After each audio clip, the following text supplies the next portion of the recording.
Hello friends, இன்றைக்கி நம்ம மாங்காய் தொக்கு எப்படி பண்ணுறதுன்னு பார்க்கலாம். இப்போ மாங்காய் சீசன் இல்லையா, எப்படி பண்ணுறதுன்னு பார்க்கலாம்.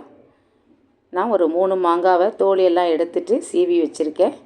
இப்போ நான் ஒரு 200 கிராம் நல்லெண்ணெய் விட்டுருக்கேன். கொஞ்சம் காஞ்ச உடனே கடுகு போட்டு தாளிச்சிக்கிறேன். பெருங்காயம், மஞ்சத்தூள். இப்போ நம்ம சீவி வச்சுருக்கிற மாங்காயை போட்டுக்கலாம். நல்லா இப்போ இதை கலந்து விட்டுப்போம். கொஞ்சம் வெந்த பிறகு நம்ம இப்போ தேவைக்கேற்ப உப்பு போட்டுக்கலாம்.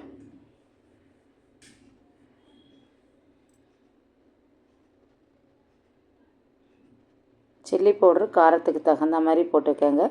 மாங்காய் ரொம்ப புளிப்பாக இருந்ததுன்னா கொஞ்சம் கூட போட்டுக்கோங்க. மாங்காயில் ரொம்ப புளிப்பு இல்லைன்னா கொஞ்சம் பார்த்து போட்டுக்கோங்க. நல்லா இதை மிக்ஸ் பண்ணி விட்டுப்போம். நல்லா வெந்து எண்ணெயெல்லாம் மேலே மிதந்து வருது பாருங்கள்.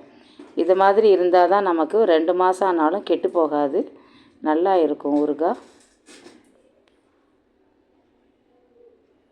சூப்பர் டேஸ்டான மாங்காய் தொக்கு ரெடி ஆயிடுச்சு. Thank you friends.